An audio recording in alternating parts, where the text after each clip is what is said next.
David didn't move a muscle as he looked into the abandoned shop. He knew better than to step carelessly into a random building. After going through the half-empty shelves containing nothing of worth, as usual, he ended up in front of the newspaper stand.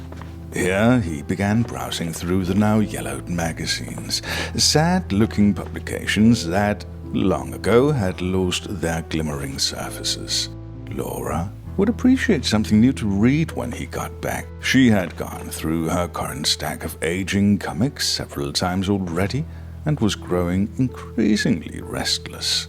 The apocalypse was, as it turned out, surprisingly boring if you managed to survive. Hunger had forced him to deviate from the original plan. After a few rough days on the road, David had grown weak. Finding sustenance was now an issue. He needed something more substantial than the bitter apples found in the nearby parks. They had barely kept him going since he set out to get the penicillin for Laura. He still had time, but he didn't have long before the fever within her fragile teenage body would... Well, if only the local hospitals hadn't been so thoroughly ransacked when things fell apart, they would have had an abundance of medicine, morphine, and pills for every conceivable purpose, rendering dangerous expeditions, such as this one, unnecessary. Then, a noise of some sort from somewhere within the shop. David had only been gone a couple of days, but Eve was already getting nervous.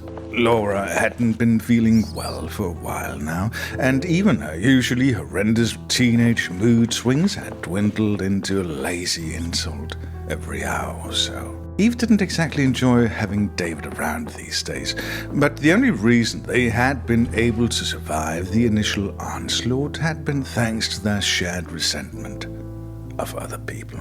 Then came that all-too-familiar voice from the bedroom. "Mom, I don't feel so good." Eve was in hell, metaphorically speaking. She didn't know what to do with herself anymore. No one could ever have imagined that life would get so godforsakingly boring. For the longest time, when it all began, they had longed for peace and quiet, a moment where they could catch their breath. They had been consumed by the fight for survival. The endless struggle had demanded everything of them, in effect turning off every cognitive inclination that went beyond making it. The instinct to survive had simply shut their brains down, and there was nothing but blissful emptiness. There had been no self-doubt, no uncertainty, and no chronic self-scrutiny.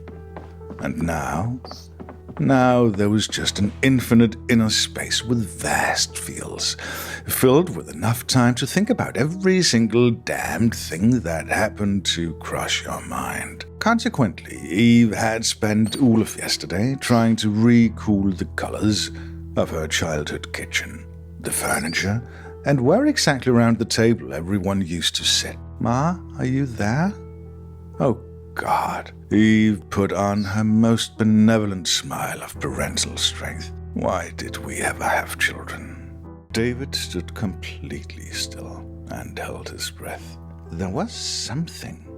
What had it sounded like? He couldn't put his finger on it, and now he stood completely still, leaning forward on that sticky, cool linoleum floor, holding his breath.